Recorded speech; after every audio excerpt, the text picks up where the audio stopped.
Hello guys, we're going to have a session on generally CAT preparation to shoot the breeze. We've got a bunch of questions from Instagram, so I'm just going to speak for a few minutes and then cover those questions. It's not going to probably be a too long a session, so I'm just going to shoot the breeze. Before we go any further, I'm going to say Happy Holi to all of you. Lovely function, lovely, full of gaiety and fun and cheer. It's a lovely occasion to be catching up with all of you. So I'm mighty glad to be here. I hope you all are too. Fine. So we're all there on a Monday evening, post-Holi, so that should count for something. And so hopefully we'll have a lot of fun. I'm just waiting for some comments on the chat window to say that things are fine and you can see me and hear me clearly, that the volume, audio and video are both fine. Ping that across and then we will start. And then post questions, I don't have a prepared script. There are a bunch of questions from Instagram. I'm going to hit that first. Probably take another half a minute, 1 minute to make sure that the tech is working fine and audio, video are fine and you can hear and see me clearly. And then we will jump in. So I'm just going to just waste time. Hope you guys are all geared and enjoying yourself. I hope quite a few of you have had a good Holi, enjoyed yourself with that. I'm going to pop on and say I'm not able to score due to this question. Audio and video are fine. Lovely, lovely, lovely. I'm going to attack the big thing first. Quite a few questions we got on Instagram. I'm going to hit those first. The most common of which was I have taken a break for studying due to UPSC or otherwise. What should I do now? And so to start with, I know I keep saying, look, don't catch a break. Don't quit your job for studying.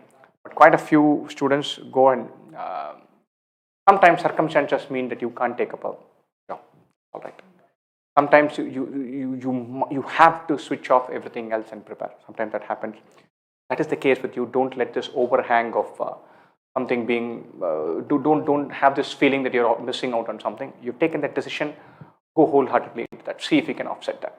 If you're preparing for UPSC, or if you have prepared for UPSC and that took 2 years, 2.5 years, 1.5 years, that's all right. The best case scenario for not having a job right now is one, you've tried to get a job, you're out of college, you lost your job in the recession, you were laid off, and then you're looking to find a job. That's all right, completely. If that is not the case, you've been preparing for UPSC, and that has set you back by a couple of years, then that is all right. Those are kind of, I won't say perfect answers, but those are good reasons to not be in a job, right? If for some reason you feel like you simply cannot prepare with the job you have and you must quit, think long and hard about it multiple times over, speak to many people, especially if you are a crucial breadwinner for your family, you're not blessed with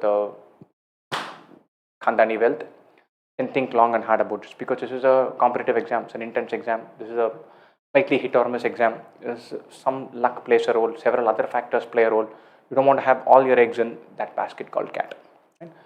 So keep that in mind. So if you don't have a job right now, but hey, from now till college admission, just if you're starting now preparing for CAT 2021, admission is 15 months away. That's a long spell to basically say, look, I'm not going to find a job for myself. So if you can look for a job, it takes a month to still get a job in June. You can get 12 months of experience before you go join your MBA, which is good. Even if it's not going to reflect on your application status, it's still a good thing. And suppose you've got 2.5 years of experience, then you're catching a break, you're that much better off. And so the experience plays a role in multiple things. The first stage, it is the hard variable. You have 10th, class 10, class 12, UG score, number of months of work experience, CAT score. They go into a pot and give you a call based on a composite score. So if you have 30 months of experience or 33 or 34, that is the sweet spot. And so if you're going to have that much at the time of application, brilliant. Usually for colleges, 0 years of work experience is worse, 1 year is good, 2 years is even better, 2.5, 3 is even better, and then it falls off after that. So if you have got 2.5, 3 years of experience, that is the sweet spot. This is your CAT to bury. Therefore, if you've had 2.5 months of experience, 2.5 years of experience, and then you've quit your job for some reason, then it's that much all right, because all the hard points, the hard direct points that go into the box, you will get scores for that. And so I won't say quit your job. You've got 2.5 years of experience, quit your job today. I won't say that. But if you are in that sweet spot, then you're not missing out. Where does a job help? Job helps you give you a routine. You can't agonize over CAT preparation data points all the time. You can't say, look, my mock scores went up yesterday. Today my mock scores are again down. I'm not able to understand coordinate geometry at all. Pata nahi permutation probability mein kitna questions aayega. All these questions, about 80% of whom are irrelevant and just a drag, will keep running a parallel track in your mind if you don't have a job. And several people quit a job because they say it's a toxic job. I have a bad boss, I do long hours. Then you are in a bad job per se. You're not in a job that is killing your CAT preparation. You should say, hey, I'll find another job because I can't be in this job. That's a completely different decision. So if you're in any bad job, whether it's pre-MBA, post-MBA, if you're in a toxic job, you should quit and find a job. Or you should find a job and then quit. And so those of you who've taken this decision or you're practically made up your mind, don't let that overhang be there. You've taken your decision. Jump in, get the best CAT score you can. Skill yourself in other ways, learn languages, clear an exam. So there was one question which had come, which said, I've cleared 3 levels of this finance exam. I'm going to take a break, prepare for CAT and clear the 4th lesson. Will it be justified? Look, it is justifiable. You're going to lose hard points, clear marks on work experience. Got to get a CAT score to compensate for that. After that, you're on the table, on the interview table, you're going to be able to, you have a shot at explaining yourself. And then you say, look, I've cleared this. If I clear one more exam, then I'm practically a equivalent of a chartered accountant and I know that much finance, I'm passionate about it, then you're good. Then there is something that is going for you after you've gotten the interview seat. Therefore, this decision, which seems to be the utterly dominant question, several questions that I've seen on Instagram, that decision of should I quit my job, my bias is towards no. If you quit your job, get it out of your system and double down, prepare well and throw everything into it. And so, if you have quit your job, under what circumstances is quitting a job valid? And so, if you've been laid off, then it's not in your hands, it's good. If you've been preparing for UPSC, that comes number 2. If some external circumstances were too powerful, that's number 3. The utter last one will be, I quit my job because I wanted to prepare for CAT. That's not recommended, they don't want you to do it. Just keep that in mind. Fine. Lovely. I'm going to have a look at the questions and then go back to Instagram. What to develop in profile? I'm a fresher. This is from Sakshi. There is nothing you can do. There's nothing that you do which practically plays a compelling role in building profile. Definitely not for the shortlist. Nothing. Shortlist is hard numbers. And so if you're interested in finance and you do a couple of courses, that's good. If you're interested in marketing, you do a couple of courses in Udemy, that's good. If you're participated in some competition or you're a leader or a cultural secretary, that's good. All that is decent. It all gives you something to talk about in the interview. Is it hard currency? No. At least for the IIMs, definitely not. For most MBAs, if you've been ranked second in the regional spelling bee contest, counts for nothing. Or third in a volleyball inter-college tournament, nothing. And it's something to talk about. They'll ask you, okay, what's the weight of a volleyball? What's the dimensions of the court? But it's not hard currency as far as getting a call is concerned. And so profile is overrated in India. And so building a profile is a fancy way of saying, look, I don't have a job, I'm calling it this. Working in an NGO, volunteering, playing, learning digital Google Media certification. All that is perhaps useful. Do it. By all means, do it if it makes sense to you. But none of that ranks high on the list of things that's going to get you better chances at getting an MBA. Right? Should I go for hours-wise study or topic-wise? When you're doing in the initial phases, you have to go topic-wise. It's always better. There's a question who said, there's also a question on Instagram which said, I study, I register it, but then soon when I come back and revisit it, nothing registers. It seems like I've forgotten everything. That happens frequently. So when you're learning something, learn in a spiral. So you learn percentages, profit and loss, averages, linear equation, come back to percentages. Do profit and loss, then add ratios, proportion, come back to averages. Then do mixtures, come back to linear equations. You'll have to keep revisiting.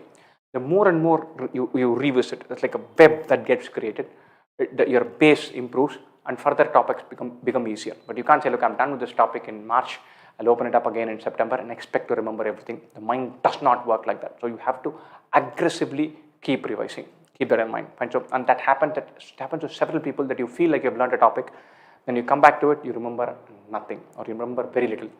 Remember, you still remember, it's there in your mind, but it's just not coming off the top of your head, because that's the nature of what you're learning. Right?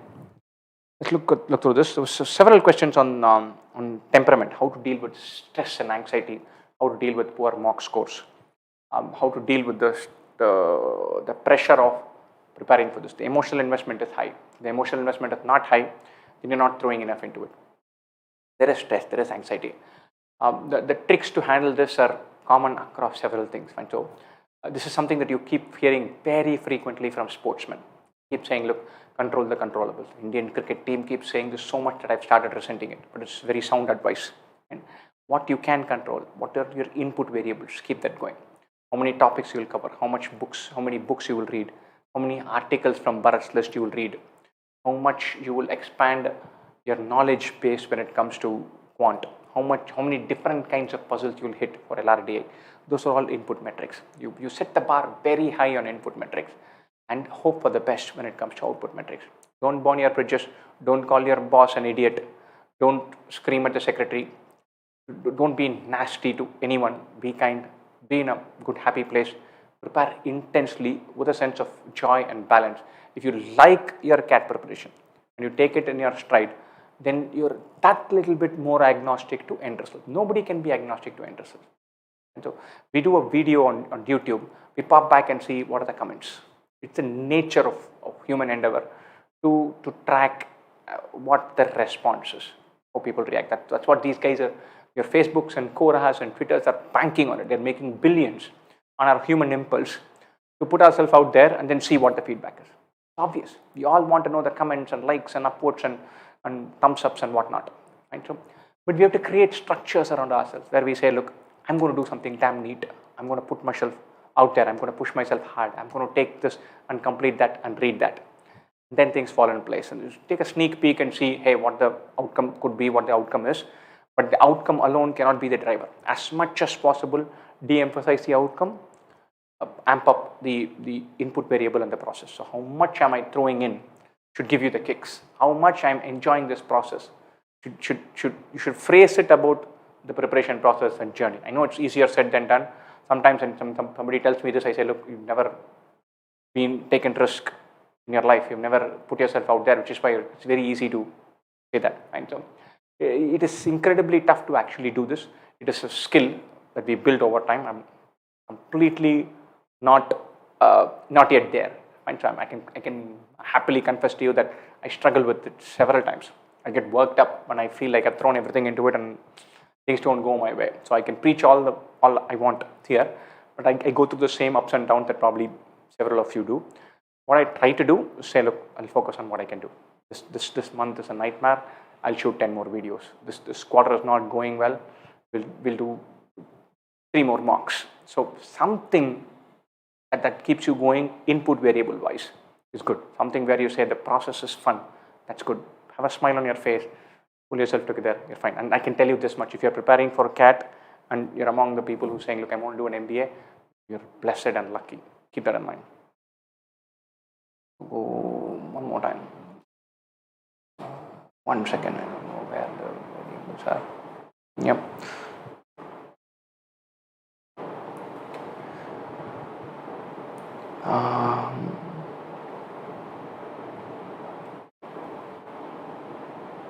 Lovely. There are plenty of questions, so I'm going to have struggle to do this. Okay.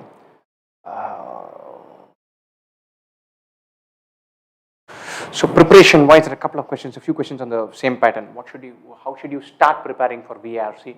Don't phrase it as preparing for VRC as much as you should say reading a lot. Have a clear plan for reading. On that theme, there was a question which said, I'm not able to read novels, I'm able to read articles, and vice versa.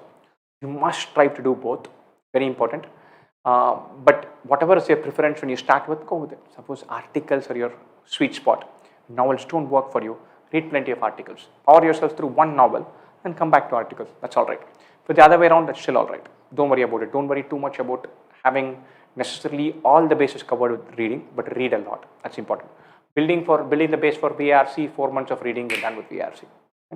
Learning from first principles, from fundamentals. What do you mean by that? All of you guys go to town by saying fundamentals, fundamentals, fundamentals. What do you mean by that? That was a beautiful question. Somebody had said, what do you mean when you say learning from fundamentals?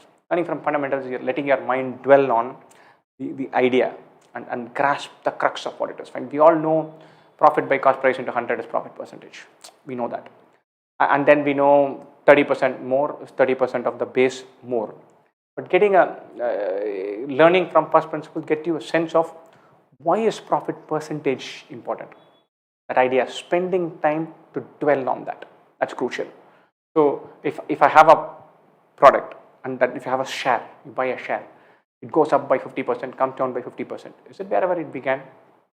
Why is it not? What does it mean? So what does it mean when people say average returns? Average returns is one of the most grossly misused terminologies in all of investing. If your average return is 15%, you're probably losing money. And so what does the dwelling on ideas and establishing that connect across percentages and averages and ratio, that is very important. And your sense of what is meant when 20% is up, what is meant when I'm investing something and I'm getting good returns. Understanding that getting that sense of what is happening for each topic, that is very crucial. Building that intuition, that is very crucial. To give you another example, suppose average weight of 40 people in a class, this is 40 kilograms. Then a new guy comes in and the average increases. What does it mean? The new guy is heavier than 40 or less than 40? One guy goes out, another guy comes in, the average reduces. What does it mean? Two guys come in, average increases. Four guys come in, then average reduces, but is still above the old average. What do these things mean? What is conveyed? What is the direction in which the average will move depending on a new guy coming in? That is a sense of learning from fundamentals. So thinking about the context and the idea rather than the equation and the number. That is important.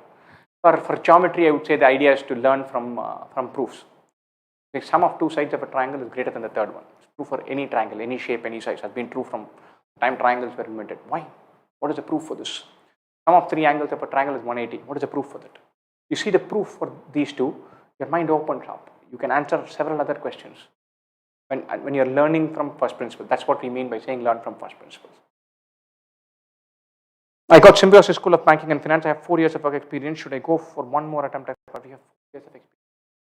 Bias is towards taking an MBA. It also depends on what you have done, how much you're getting paid, and what is the average pay outside, what is the ROI, all of that. More years of experience, you should go towards taking up the MBA. Fewer years of experience, fresher, you should go towards gambling for 1 more year. I'm a BA economics student and I have 18 months before CAT. This is Abhishek Kumar. Should I only prepare for CAT or should I have a backup plan for ACCA, CMA? Definitely have a backup plan. No matter who you are, your only plan cannot be CAT. This is coming from a guy whose only plan was CAT in the year 2000, but still, it cannot be that your only plan is CAT. There's too many eggs in the same basket. And if you're saying that I want to, if you're thinking that I'm definitely going to do an MBA and you're heavily putting all your money on that, at the very least, take CAT, SAT, SNAP, NMAT, CMAT, the whole shebang, IFT, the whole shebang. Give yourself 5-6 shots at getting into a good college, not just one exam. We have several guys in our own office who are going to great places, notwithstanding a poor CAT or something in one section going wrong in CAT because one other exam went their way. Right? I have 10 GPA in 7.3 in intermediate and 8.1 in grad. If I get 95th percentile, can I expect any call from IIM? If you're a general candidate, 95th percentile should give you a shot at outside of the top 10 B schools. Not going to be from IIM, ABC, LIK, not from SP Chain or FMS, or 95th percentile equivalent in XLRI, not from equivalent in XAT, not from XLRI. But I am Trichy, Ranchi, Rohtak should have a chance with pretty much IIT Bombay, not IIT Bombay, Delhi, IIT Madras should have a chance at all of these colleges. 95th percentile is a wonderful score. I currently have 3+ years. This is from Rahul Kumar. 3+ years of job experience. Should I try for 2021? Because it'll be 4+ years. 4 years is completely fine. Several IIMs, the median age is 3 years. If you have 4 years of experience, you're 1 more year older, 1 year extra experience than the median guy. So unless you feel ridiculously old, being 1 year older than the median guy should definitely take this up. We've had guys with 5 years experience joining a B school, doing really well academically, getting placed in a good place in summer, and going on to do wonderfully well.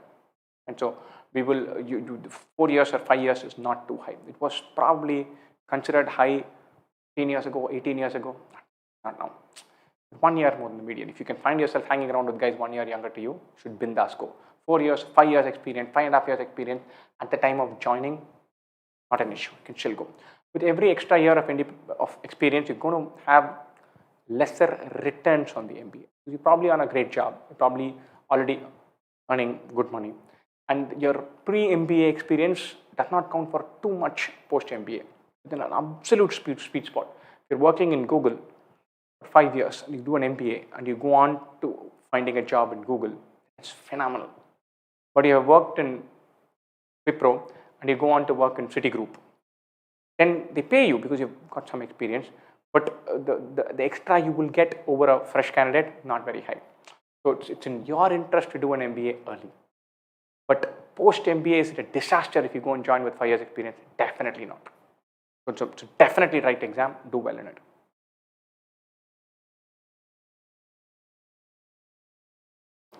What will be your advice for a student who is not qualified in any exam? So if you're a fresh guy, you've never cracked a competitive exam, CAT is a lovely exam to prepare for. Preparing for CAT, you're already automatically preparing for several other exams. Write all of them. Make sure you have a natural, normal career path going for you. Learn math, learn English, learn for the sake of learning. Incidentally, intensely prepare for the exam. Give it a go, hope for the best. And so acknowledge there is randomness in this. Acknowledge there is some amount of luck involved. Don't, for the love of God, don't fall prey to this victim complex of the whole gig is against me, nothing is against you. Fine, it's a by and large meritocratic system with criteria determined by people who know their stuff. And they have hundreds of constraints. They are balancing all those constraints. And then they want to select the best possible candidates to join their B schools. I am Ahmedabad, want to have great candidates come. Why will they shoot themselves in the foot and select idiots? Don't fall prey to this victim complex mentality that will completely take away, suck all the joy and energy out of preparing. It's a good exam to prepare for. It's a lovely journey to go in. It's something that you still need some luck for everything to fall in place. Go for it by all means. That is the attitude you should have if you're preparing, if you're going for an exam for the first time. Again, I'm going to pop over to things on Instagram. Basics must be clear, we've done. How to handle stress and anxiety, we've covered. The best way to motivate someone who had done tons of reading but ended up screwing it. Pick yourself up. You've read, reading takes you to a good place. If you're really amped up a section but still ended up disappointing yourself with your score, then the chances are you're leaving some bases not covered. Cover those bases. I've seen guys who are masters at quant and get completely destroyed by a paper because they've got a couple of silly errors and 3 questions from a topic they don't get. They're in trouble. Amp up your preparation to cut down silly errors and don't have weakness areas. So in verbal, suppose you're very comfortable with one style of passage, very happy with one kind of question. You're always getting one other type of passage wrong. Dive in, remove that weakness and give yourself another shot. Again, don't have too much riding on the outcome. Tell yourself, look, pick myself up, go for it. If I have a work ex of 2.5, 3 years and then I have a gap year, nice. 2.5, 3 years ticks all the boxes to get you that seat. Have something compelling justifying why the gap year is beyond, hey, I was preparing for CAT. You're good to go. In quants, after I do new topic, how do I go back to old topic? We've already covered that. These are from Instagram. I'm going to go back to comments to see. Wonderful. Let me see. Lovely. I'm just going to scroll across and see some questions. Give me a second.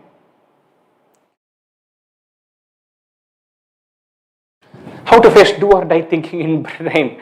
Don't let the do or die thinking come in the first place. It's not a do or die exam. You can do phenomenally even if you don't clear this exam. That is the attitude you should carry. Don't have so much pressure to say, look, I'm going to crack this out of shape. This is my ticket to the next thing, vagara.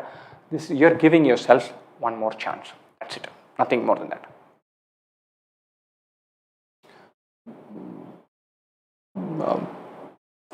3 college or a startup, depends on several variables.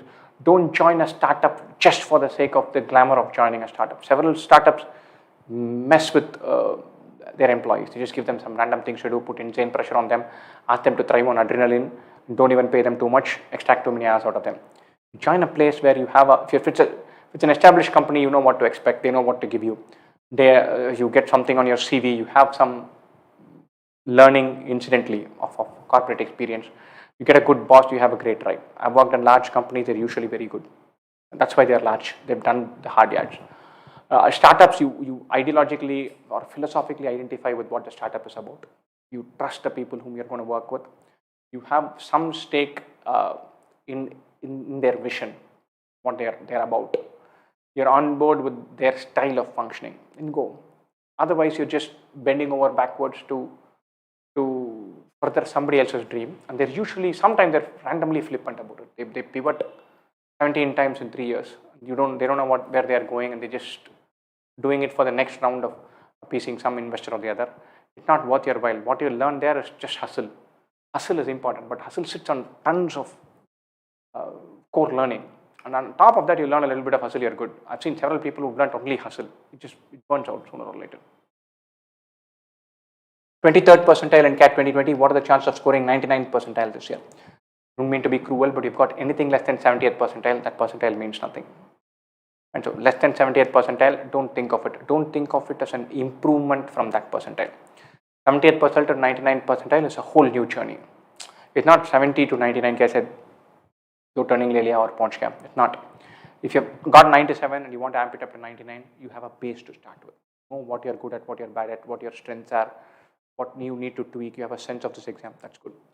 If you've got 92, then you have a lay of the land. If you've got 77, 75, then you tell yourself, look, it didn't go well this year, starting from 0 for next year. And anything in the 74, 75, 75, and 70th percentile or below, it means you're starting afresh. The scores will have to triple from 70th percentile to 99.5 or 99.7, 99.8. So it's not a 30 percentage point improvement. It's not. It's miles apart. From X, you'll have to go to 3X. And so that's a giant jump. So keep that in mind. What is the right time to start preparation for GDPI? This is from Akhil Reddy, not now. GDPI comes after CAT. The CAT hit X80. By that time, if you've built the reading habit, you're already abreast with current affairs. Keep your eyes open, listen to everything, and then after CAT results, jump in and go berserk. How to prepare for a DILR? Get tons of variety. Go through solutions in depth. Think about the thought process that led the question setter to that place, not just the mechanical answer part. Of course, try out the 2IM website. 2IM website has tons of DILR questions. Almost all CAT DILR questions the last 4 years are available there with detailed video solutions. That's phenomenally good quality sets and wonderful questions. Hit that first. Lakan Thakwani saying 2IM question bank is gold. Of course it is.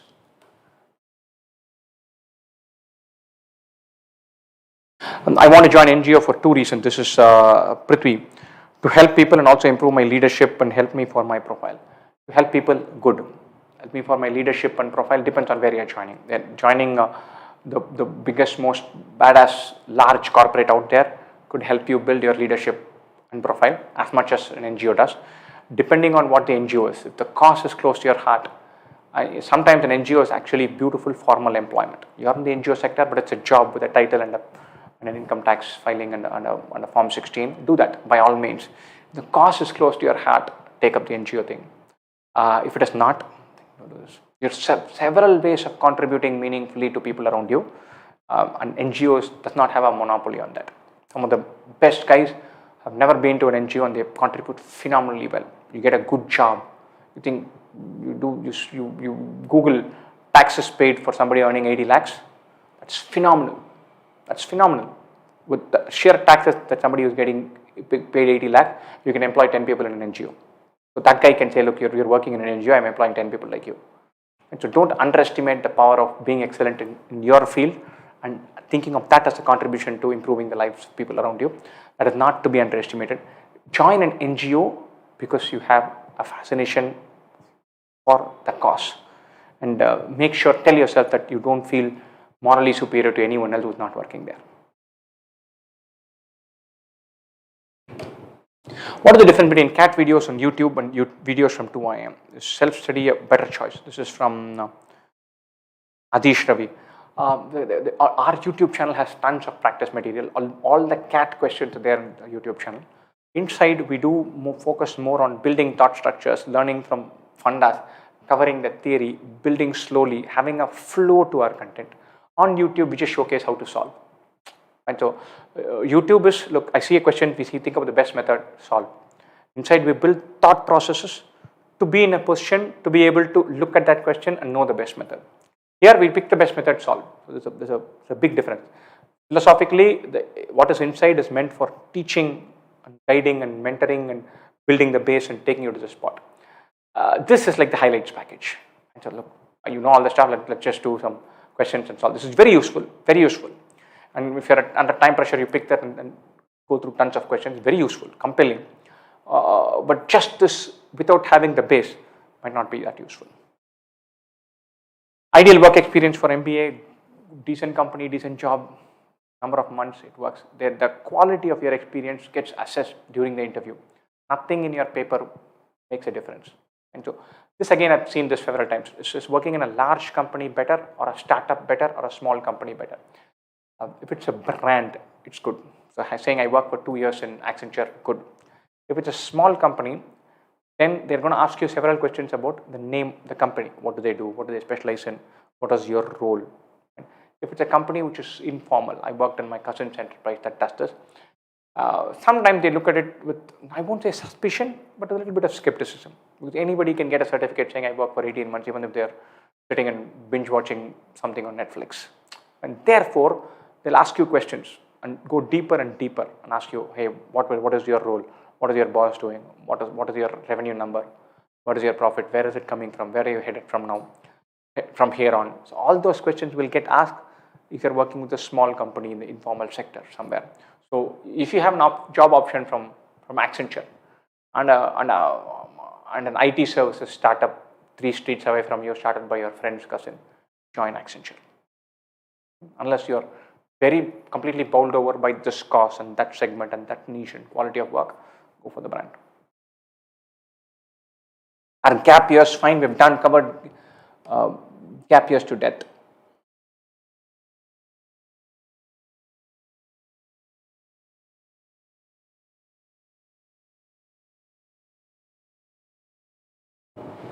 Why doesn't online.2im.com provide video solution for advanced questions? Practically every advanced question comes with video solutions, my friend.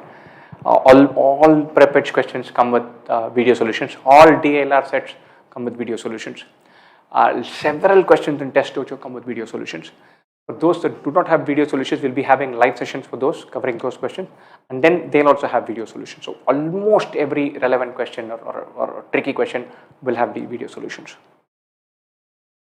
Several people who are saying, if I don't have, I have a 56 in my 12th standard, or a 75 in this, or a 6.9 or 7.1 in my UG. Therefore, even a 97 percentile won't open doors. And that is very dispiriting. I can see that. That feeling that no matter what I do for the next 6 months, it might not be enough. There, it might not open the best doors is there, which is why I think people go into this mode of saying that the game is rigged. You simply don't have a chance if something goes out. I can tell you that if you crack CAT, you will still go places. Ahmedabad, Bangalore, Calcutta are now the only places to study in. If you have a skeleton up your cupboard, acknowledge it, accept it. Don't go to town justifying it. It is what it is. And so appreciate the fact to the extent possible that when you got 74 or 73 in your class 12, there are several people who worked really hard and managed to get 92 even though they found it to be utterly uninteresting.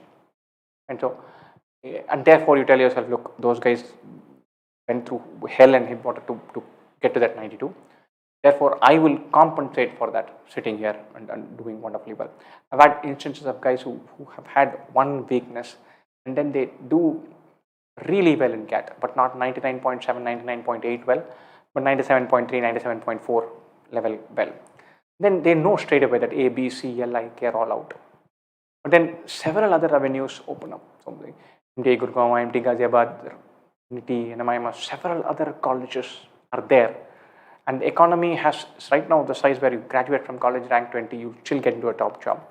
They graduate from college rank 14, 15, they don't think of it as a missed opportunity from ABC. They think of it as a great opportunity to study in a still fantastic college. And then they make that college count, they go places. And so, of course, it is tougher. Of course, it is dispiriting to know that right at the starting point of the race, you know that you cannot finish in the top 3. It's clear. You simply cannot finish in the top 3. That is known. And that happens. Stuff happens. But you cannot let that be a determining factor of your preparation journey. It cannot. I can tell you, when we guys graduated, indoor and code were new. So it's only A, B, C, L. And we had FMS, XLRI, SP chain was there, but I don't think it was taken seriously. So there's probably 6 or 7 B schools. That's it. We didn't know any other names, at least back then. A couple of IITs who had their different names, they were there, but they're not established names. The B schools, after this, if you finished, there was no guarantee of a job. So it was that small and niche space was the whole thing called as an MBA. And now the economy is huge. You graduate from college rank 25, you have a decent chance of getting a 15 lakh per annum job and then growing from there. And in 3 years, it will be comparable with the guy who graduated from IIM Ahmedabad. So the chances and scope to build a career for yourself after graduating from college number 15 is phenomenal. So don't underestimate the worthiness of a college which is not Ahmedabad, Bangalore, Calcutta. Just because that door is shut, it doesn't mean the MBA door is shut.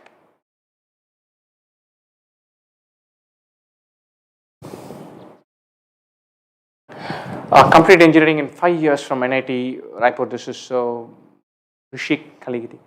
Can happen. Dude, stuff happens several times. You get a good CAT percentile, they're going to sit you down, and you know one question they're going to ask you in your interview, saying, look, dude, you could get 98.5, but you spent 5 years in engineering. What were you on? Answer that honestly, truthfully, without getting overly defensive, and say, look, I screwed up.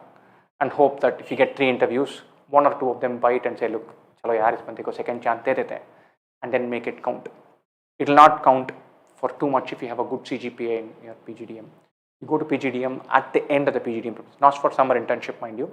Your final placements, your CGPA plays a phenomenal role. I studied with a guy who's fresh BCom grad, but nothing going for him. He cleared CAT with not some stellar scores because he didn't get all the admits.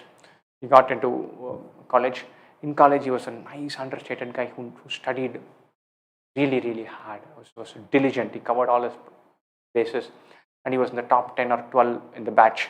And at the end of it, he had the works when it came to job offers and career prospects. He went there. So you put a compellingly good CG in your MBA, you can go places. A lot of your history gets wiped off. I've scored 74 percentile in recent AIMCAT. What can I expect in CAT? The first few AIMCATs are to just get used to the idea of what the AIMCAT is. Whatever AIMCAT or SIMCAT or MOCCAT, whatever you do, they don't count for anything. The scores, the absolute marks can triple or quadruple from your first mock to your actual CAT. So don't give any credence to your first mock or second mock cup percentile. Do the fundas, go through the process, maintain your intensity, keep preparing. How not to procrastinate and concentrate and enjoy the process of CAT preparation. This is Vedant Desai. The question, philosophical. I must confess that I'm one of the better procrastinators that I know. And so I don't have any foolproof answers for you, my friend. So if I found that, then I'd probably be a very different person. I'll tell you a bunch of tricks that work for me. I know that I procrastinate, so I don't. But I don't like feeling guilty over every misslip. I find that the guilt tripping takes more energy out of me than anything. So I set myself ambitious, chunky targets. So suppose I have to shoot 16 videos over the next month. I'll tell myself, look, I'll knock off 10 in the first week, and then I'll miss it because I've delayed something, but I'll knock off 7. At the end of it, I'll tell myself I knocked off 7 in the first week. I have only 9 for the remaining 3 weeks. This is good going. I'll amp up my target to 22 now, and then chase that with several micro variables thrown in. I don't like setting myself targets for each day. I like shooting for the stars as far as doing chunks of work is concerned at one setting, one stretch. I like that micro challenge of saying, look, next 3 hours, I'm going to throw everything into it. Next 20 minutes, I'm going to intensely solve these 5 questions. Next 1 hour, I'm just going to read 3 articles. Something like that gets me through. So something which is a micro target works for me, but I'm not uber disciplined. I'm not perfect. I don't do everything at that slot, that time. That doesn't work for me. But there are several variables, and I get carried away doing one thing, and I like the idea of continuing on and enjoying that one thing. Sometimes if I'm uber disciplined and structured, like 4:55, I need to stop doing this. I'm doing something amazing fun. Then it kills me. So I cannot work under hard constraints. So I put myself under broad boundaries, but I set off intense, intermediary, short-term, freakishly micro targets. Look, I'm going to do this. I've not done anything today. I'm going to go up and shoot for the next hour. I do something like that to keep myself going at micro level and keep an overall theme to track my how much I'm completing in terms of tasks. But the intermediary things, if I track them too much, I start fretting and it doesn't work. So find your trick, but micro targeting and overall theme, that works for me.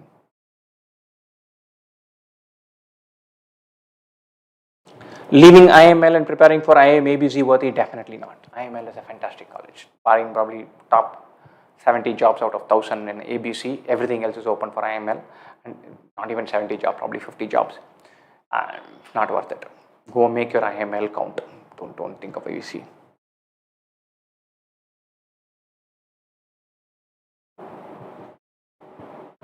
How can I clear IAS paper? This is Bhavishya Sharma. I'm not the person to answer this.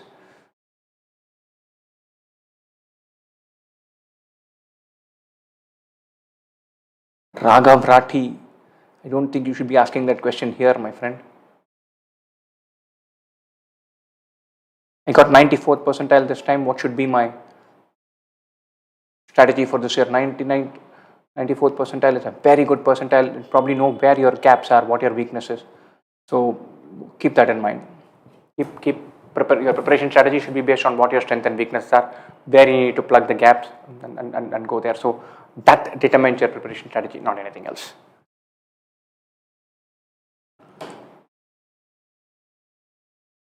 I'm currently in IIM Rotak and I want to shift my IIM. Will I get an advantage or a disadvantage? Neither, my friend. So at the end of your 3 years, when you finish your thing, go apply. And then when you sit in an interview at Ahmedabad or Bangalore or Calcutta, you tell them, look, about Bangalore, I'm ambitious. I think this can take me places more than that can. So here I am. They should take it seriously because you've cared enough to prepare for CAT while being already with a seat in an IIM, and that should count.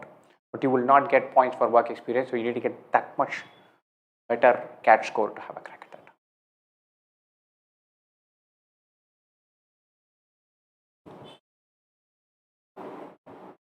that. Avinash Roy saying, watching the stream from elsewhere, good for you. I wish I were there. I want to graduate in finance. This is from Chandni. I'm not able to find a job in the finance sector. That's all right. Find some job. The sector, domain, field, vertical, your role as far as work experience is concerned don't matter as much as having a job. Into the box, you enter how many months of experience you have. The quality of experience gets assessed in the interview. If you're in a no-name company with a simple role, but you can still explain what your role was about, you can get 8 out of 10. And that's very good. So don't fret about saying, I want to do my post-MBA career in finance. I need to have job before MBA in the financial sector, but मेरे को नौकरी नहीं मिल रहा है. Do digital marketing. Do anything. It doesn't matter.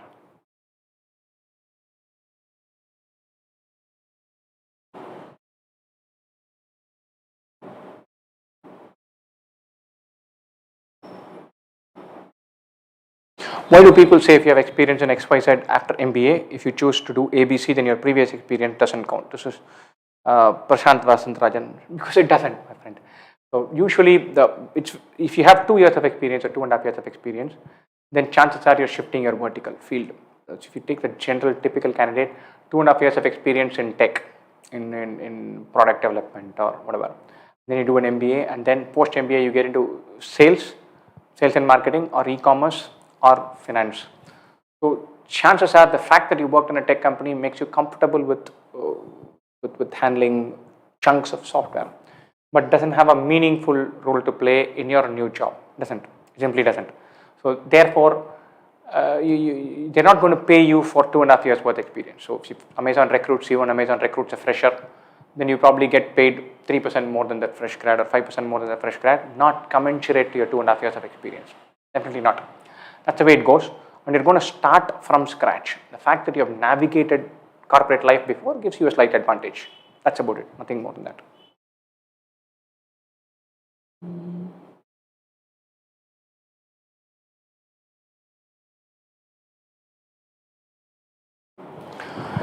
Hello sir, I'm DJ. This is Bhavisha Rathar. I'm a DJ as well as graphic designer, produced music too, and working with NGO too, from tourism background. All of this is good. All of this is wonderful stuff, diverse stuff, varied stuff.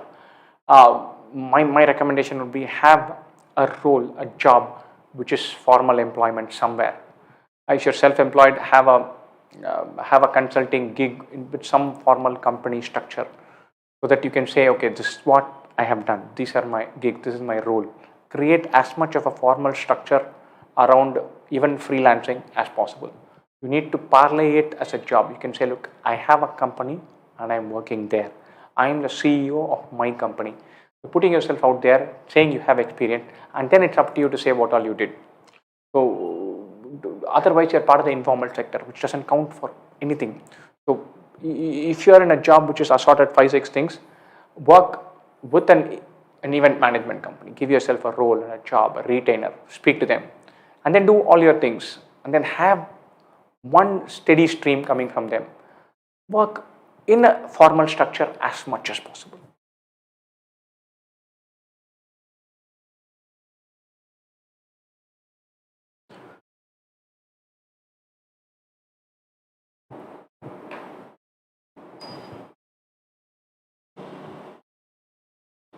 IIT Bombay with low academics possible? Yeah, definitely. Is CFA very much required if I want to join investment bank post my MBA? This is one with one, no, not necessary. Not a requirement. Have it, it helps, especially for internships. But several people have gone on from engineering to doing an MBA. I graduated as an engineer in 2001. I did my MBA in 2003. Worked for about 6-7 years, mostly in banks and research roles. I had absolutely no economics or finance knowledge pre-MBA. I did not do a single course outside of my MBA. Finance is not rocket science, so maybe the BCom graduates won't like me saying this. There isn't that much to accounts and economics that you will have to pay severe catch-up, even if you're an engineer. So I don't think it's mandatory to do a CFA. I don't think it's rocket science to do basic profit and loss, cash flow, balance sheet. You can learn that both in your MBA and immediately post it, and then you can build a career. It's not mandatory.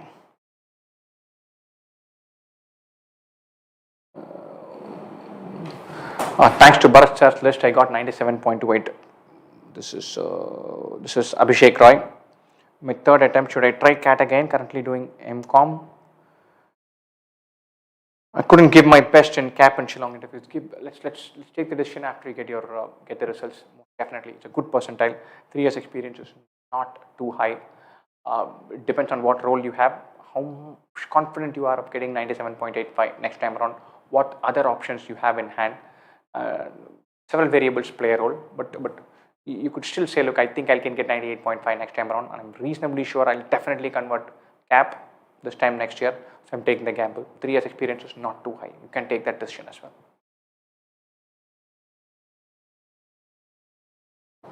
So don't get offended, but is your IIM degree useful when field of guiding new aspirants? This is Tom.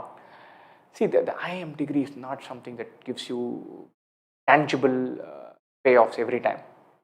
I graduated 18 years ago. It's not like I walk around with my degree and say, look, this is this. So therefore it should have a payoff. Having done the degree in a good place gives you a certain amount of confidence to say, look, I can try this new gig. I can tell you hand on heart, I might not have been an entrepreneur if I had not graduated from IIT and IIM. I knew when I quit my reasonably well-paying job in the finance sector that if it doesn't pan out as an entrepreneur, I can either find some other job or kind of figure my way out back into the banking industry. And if I've been out of the banking industry for 2 years, 3 years, maybe now if I go, nobody will give me a job. But if I tanked everything, then I would have found my way back because I could bank on the fact that I'd graduated from a couple of, so that plays a role. The confidence you have in trying something new, it plays a role. The fact that you have a peer group that you can consider decent, that plays a role. The belief and the ability to see things, it changes if you do an MBA, that plays a role. So several intangibles play a role. Right? Of course, there is some credibility. So I'm standing here and I'm saying, look, I graduated 18 years ago and from IIM Bangalore. There is some credibility angle to it. That also plays a role. 98th percentile in COBC. Can I get calls from IIT and new IIMs? Probably yes. Probably yes.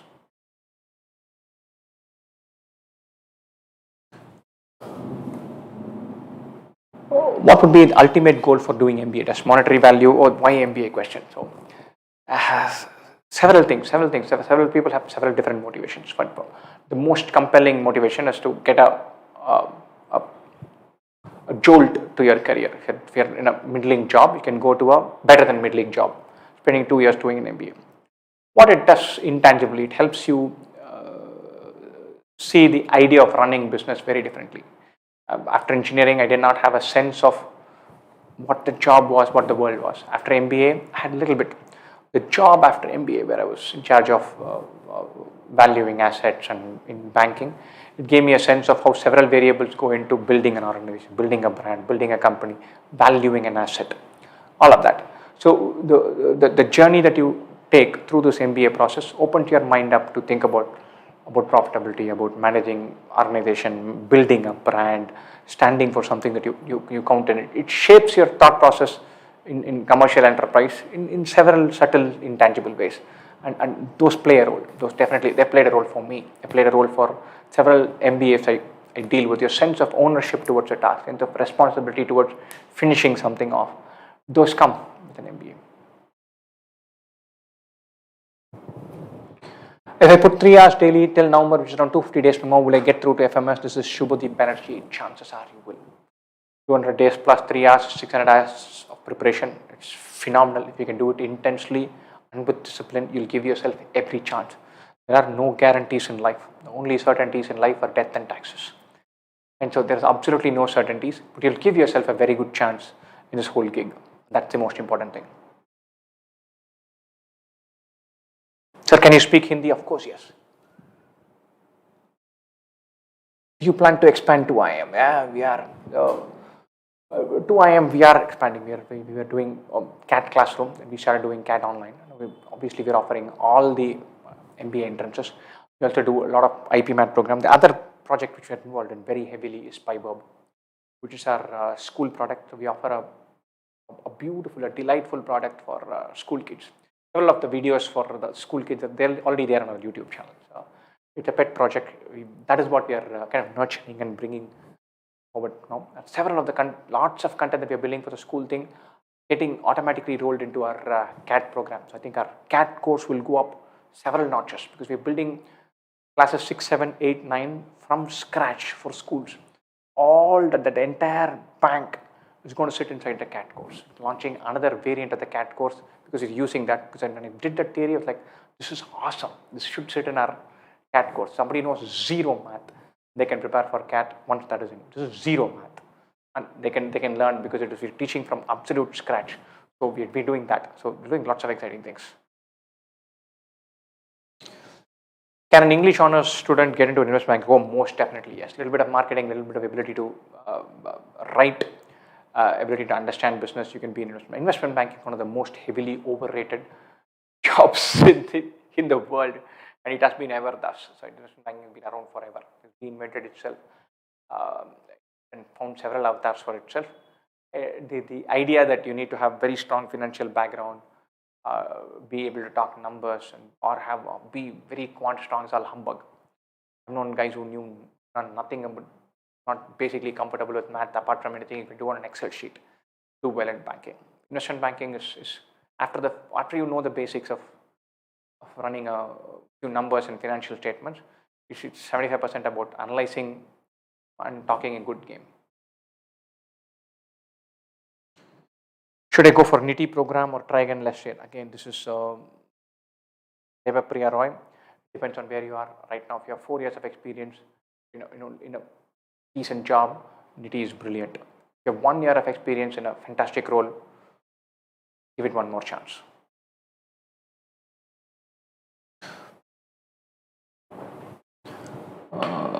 Any idea when will the results for all IIMs, the IITs come out tentatively? I think the next 3-4 weeks we'll have results streaming in.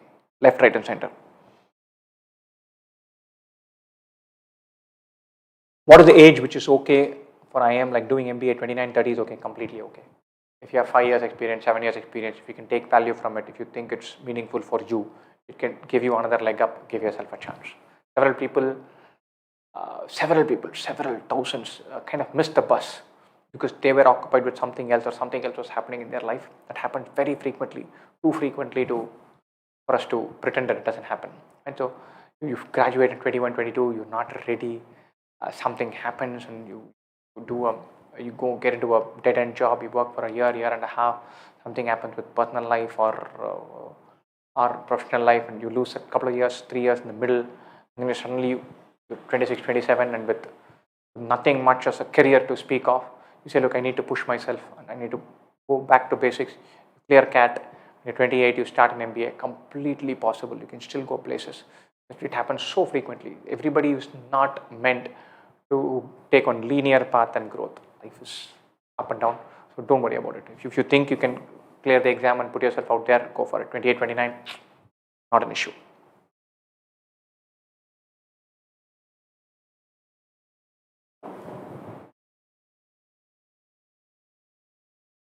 98.93 this time. Any plan specifically for VARC to get to 99.9 plus exam? This is Arpan Chaudhary, 98. This is fantastic percentile. I think you have to amp up VARC. You must read, but I'm sure you know that already. You have to figure out a mechanism to amp up your accuracy. You have to find out mechanisms to find why some of those errors are creeping in, why you're going for one type of choices. You need to take more varied mocks. You need to not leave anything to chance. You need to hang in there to resolve that B or D, 1 and 2 type of choices, type of statements, and give it time for it all to come together. Mass Hussain, do you provide your own study material without subscribing to your course? Of course we do. So you can buy the green course, which is the complete online version, the live course, which is green plus material plus live classes, or comprehensive, which is green plus study material. We also ship our hard copy study material, so which you can look up. You can put 2 IIM study material. You'll find the link, and you'll be able to. You can pay and buy it.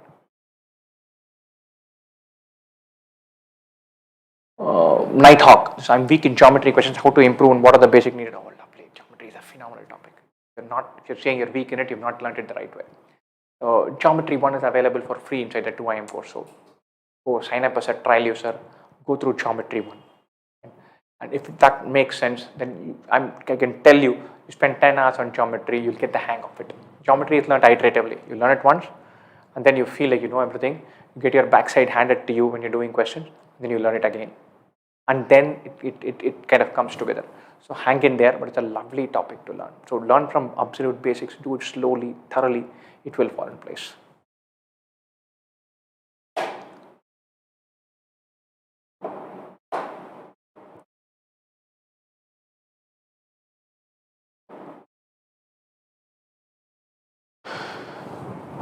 This is from Keshav Shah. This is my 3rd attempt with only 2 years of experience. I'm going to be 28. Will it hurt? All these variables are there. They're not going to go away. So you're working right now. Your work experience will count. If you have 2.5 years of experience, that will give you points. You're going to be 28 and a bit when you go for the interview, but you have 98.4 in CAT. They're going to ask you, you could have worked for 6 years. You worked only for 2. What went wrong or what happened? You tell them, look, I prepared for UPSC for 2 years. That didn't work.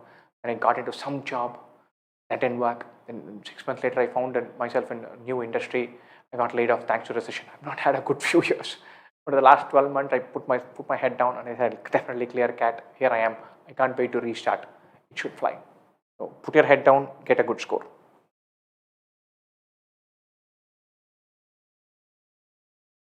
When will 2 IM mocks begin for outsiders? Second half of May, first week of June, not before that.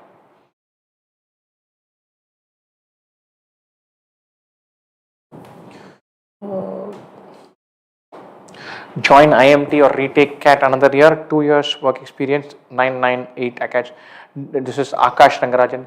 Depends on how confident you are of getting a good CAT percentile. Some people, CAT comes naturally to them. They can say, look, I can turn up and I can get 98.5. I know this stuff. I know this gig. I've done the drill. I know I can pick it up again in July. And it is in the bag. And I'll give myself CAT, SAT, SNAP, Nmat, IFT. I know that I'm 99 plus in at least 2 of these exams. I'm confident of that. They're good. For some, they're smart, incredibly good, can go places, talk a good game, but they don't have a guaranteed 98. Depending on which type of person you are, can I tell myself I have a very good shot at 98, 99 plus next time? And gamble by all means.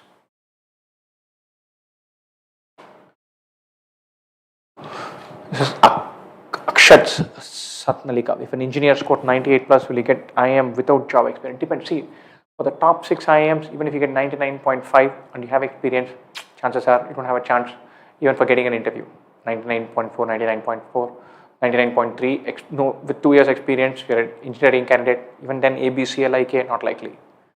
But 98 percentile, 0 experience, decent backdrop, you'll get a call from pretty much everyone else. And then do well in the interview, you're through.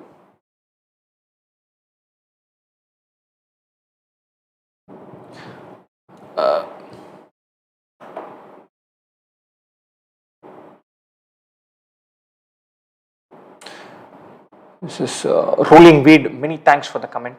Many thanks for the comment. Lovely comment. 4 years of experience, 28 years work. This is Abhishek Kumar. Should I go for CAT or Gmat? Is it too late for CAT? It is definitely not too late for CAT. Not too late for CAT. 4 years experience, completely fine. Having said that, should you go for Gmat? Definitely yes. Right in the sweet spot for Gmat, especially if you're okay with studying and working abroad. Should definitely take Gmat because it opens up yet another vista for you. You should try that. This year you should probably go for both Gmat and CAT, no doubt about it.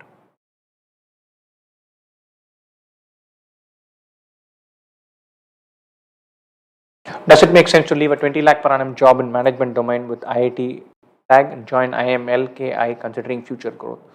Probably not. 20 lakh per annum is good. LIK is not going to give, you don't have a great chance of taking yet another step up.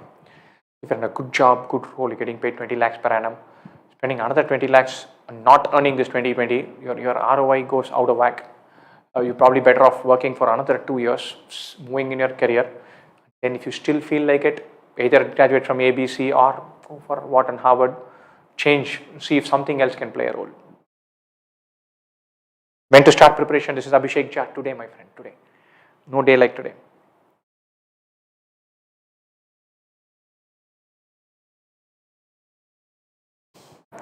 This is Sachin Kevalramani, which is I have a work experience of 7 months. I'm planning to leave my job and study for CAT. Should I leave my job?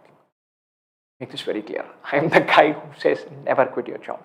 And so I've said it several times over, and several people have said, look, you keep saying this, but for some people leaving the job works. I understand that. I acknowledge. I'm not going to be pig-headed about this. For some, it works. It does work. But my bias is always towards having a job. It is one, it helps you numerically in getting an interview. It puts a different spiel inside the interview hall.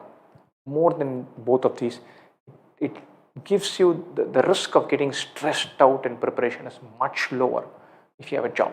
If you have a toxic job, you should be looking for another job regardless of CAT. That's a whole different question. You can't say, look, I have a toxic job. You don't understand how tough my job is. How can you say I should prepare with CAT? I'm not saying. If you have a toxic job, get another job, quit from this job, prepare along with the job. You shouldn't be in a toxic job any which way. That is not the CAT is not the culprit. The toxic job is the culprit. Find another job. How many hours per day should I prepare for 100%? 2-3 hours 2 hours per day now from about April, May, June, July, and then amp it up to 3 hours in August, September, October, maybe even more in October, November for a decent percentile. 100 percentile is a bunch of these things, a little bit of luck, everything falling in your place. So it's a separate ball game. I've been working in family enterprise, that's good. Keep your family enterprise role also formal. So formal employment is required, formal employment helps. This is an answer to a question from Prajwal. Make your role, job, definition, everything crystal clear. I am a repeater this year, how do I define myself? This is a question from Shantanu Singh.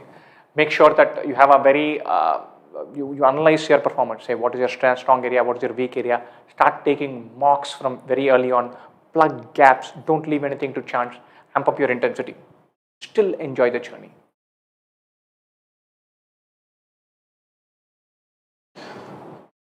Wonderful. I think Kenneth Meneses said, any idea of IMKBL? I don't have too much knowledge of it. If I have sidestepped that, one of the guys should be able to answer that.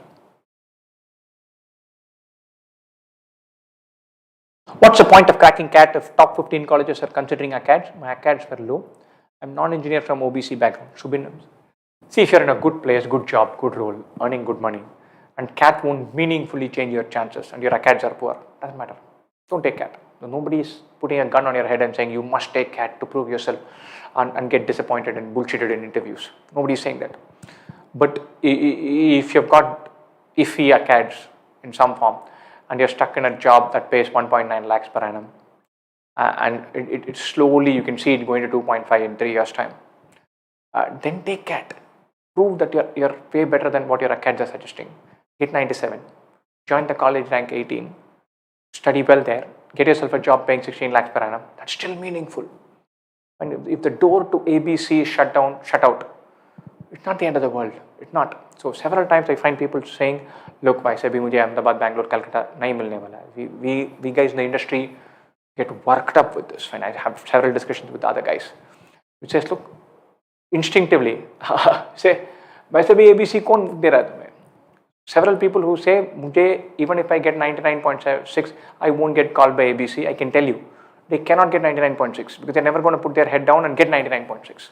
The guys, I've known guys, my own students who got 99.65 and not got called. The guy who got 99.73 did not get converted. Did not get bunch of calls. What calls he got, he couldn't convert. He didn't whine, he didn't moan at all. He said, look, my CAT has gone well. I know I'm capable of getting 99.65 in a competitive exam. I'm the top 1/3% of people taking this exam and preparing for it intensely. I'm good, I'll go places. The guys who actually get the score and miss out, they're incredibly chilled. They don't whine, they don't moan. You'll hardly ever find a guy who got 99.8 whining that they didn't get a call and the system was rigged. They're usually the guys who said, look, something was wrong, I still got a 99.8. The top 3 guys didn't call me, I turned up here and I'm doing well. So the guys who continuously whine about, look, वैसे भी मुझे call नहीं मिलने वाला है, the YCB is not the reason. The percentile is usually the reason. Put your head down. Be the guy. I'll tell you what. You should be the guy who gets the maximum percentile to not get a call. When you call me and tell me, sir, I did this. I actually got 99.75 and I didn't get a call from ABC. You said I could whine then, so I'm going to whine to you. I'll listen to you for an hour. Chances are you won't need to speak to me for more than 10 seconds.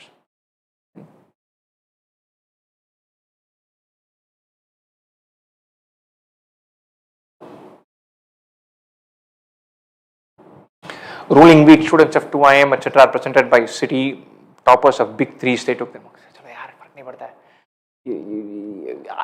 About 5 years ago, 6 years ago, we couldn't get people to come and sit in our classrooms to see how well we taught. Now we put 1,000 videos on YouTube. I think we crossed 1,000 a while ago. We've created an online learning platform where people can come, ping, sign up as a trial user, validate for themselves kya class hai, they can join. So, theek hai, this stuff happens. Ruling week, don't worry. We'll be there 5 years from now teaching well. Is 99 enough to get called from ABC for OBC? Yeah, definitely. 99 is a fantastic percentile. If you have NC OBC going for you, it will fetch you pretty much all calls. IMT Ghaziabad or Great Lakes, about the same level, depending on, I'm not sure one is way better than the other. This is Rohit Sivanandan. Wonderful guys, I'm going to wind up now. I think we've covered pretty much everything the usual suspect list. I'm staying away from 78 and this 84 and that 7.6 and that, because we can do this for the next 5 years. We'll still keep doing that. Fine. So one more set of Instagram questions. I think we've covered this. Fine. So what is the ideal timetable for working professional? Just ping us. We'll give you the ideal timetable for working professionals. It's available as a beautiful PDF. It's available on our website. Go through that and then make modifications for yourself. Okay. How to enjoy the process of learning. This is from Aryan7. We've discussed that. What all topics needed to be covered for geometry questions? We've done that. Look at the 2IIM website. Go through geometry 1. It's available for free. You can see geometry 2 and 3, the list of topics. A beautiful UI. It'll take you 20 seconds to navigate. Find that. A student on a third attempt clear CAT, definitely yes. We've covered pretty much all of these. Should mocks be taken in 2 hours format or 3 hours format? My gut feel is we're going to revert to the 3 hour format this year. But I have no basis to say that except my gut feel. If you're preparing and you must take mocks 3 hour, take the 3 hour ones. If it is going to change, we'll know soon enough. Is working for a small business valid same as working in an MNC? We've covered this. A small business, better to work in a larger brand. If you're working in a small business, you're in a sweet role and the job is meaningful, it can still be brilliant. What's the point of scoring 97 plus if my ACADs are very low? We've covered this to death. We've got a fabulous offer. Once again, happy Holi to all of you. We've got a fabulous offer for this weekend till tomorrow. Please do check out the course. I think several students have told, I keep saying this, what is the call to action that is there for your website, for your YouTube channel? What is it that you're looking to achieve if somebody comes and says, I want to prepare for CAT, you want to do your course? We have only one call to action. And that's all our things say. Go out there, try out our course. See what is there, then take your decision. Like rolling weed has been mentioning several times, fake reviews and fake scores and fake results are rampant. They're rampant. I opened Quora the other day. There's so many answers from two guys giving the same set of answers. I mean, they've got a digital marketing gig at one of my competitors. They're pumping answers. The answers are not freakishly well written or good readable. They pumped it with 100 answers with random photos and pictures touting results. So don't listen to what anyone else says. Take your time, sign up as a trial user, spend 30 minutes. If you're saying, look, I'm going to do an MBA, then you're basically saying, I need to get a good job to be in a role where I can manage and shape things. Prove that to yourself and say, look, I don't need to run a large company. I'm going to check out this course and validate it for myself. Do that. Reach out to us if you have any queries. What I mean by first principle, that was a wonderful question. What is first principle? This. I want to join a CAT course. What is the first principles way of taking a decision? Check out the 4 websites. Check out the 3 reviews. Check out the 2 courses. Give more and more rating to what you see firsthand.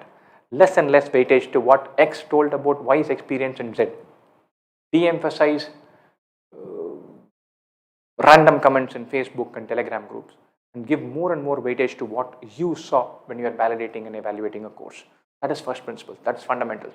Learn, have the confidence to say, look, I want to check out these courses. Those X and Y guys, I can't check out their courses. Dump them. In this era, I can tell you this much. We are living in the internet era. Anyone who offers an online course does not give you ample avenue to sample their course in the natural setting is bullshitting you. Completely bullshitting you. If somebody says, I'll give you a return offer, I'll tell you so many people have joined, check out our reviews, join our course, then you can check it out. It's bullshit. So it's very easy to create some avenue to validate whatever the course outline is. Completely dump players that you can't sample and see for yourself. See for yourself the remaining, then take a decision. And so definitely have fun during this journey. Definitely back yourself and give that belief to yourself and give it a shot. It's a fun exam to prepare for. It's a jolly ride for 6 months or 7 months. And you can reach out to us if you have any queries, questions. And I can tell you this much. Several of our WhatsApp groups bubble over with activity and fun and joy and memes. And there is a good mix of fun and laughter along with high quality questions and discussion and education. So it's a good journey. So give it a go. Try out the course. And if you make up your mind in the next 3 days, next 2 days, today and tomorrow, you get a wonderful offer as well. Lovely, guys. I'm going to sign off. I think we're pretty much covered everything that we wanted to cover, most of the standard things, and then finally make sure that you click on the bell icon. This is a nice thing on our YouTube channel. We look at YouTube chat. We are a pretty data-driven company, so we look at our CRM stats and YouTube stats. We have one very funny stat on our YouTube thing. We get good views, good watch minutes. Our watch minutes are disproportionately high compared to our views, which basically tells us that it's not clickbaity. People come, they listen to the whole damn thing, which is good, which is how we want to be, which is how we are. But then our views from subscribers is low, which means we come on the feed, we're engaging enough. But then people don't click on the subscriber. Please, want to make sure that our view from our subscriber count goes up. That basically means we are not telling people saying, please subscribe to us sufficiently, which means all the guys in our YouTube team keep blaming me, saying you forget to say this every time. So please click on the subscribe icon, please click on the bell icon. We released something like 100 videos last month in our top 2 channels for CAT. We hit tons of learning videos.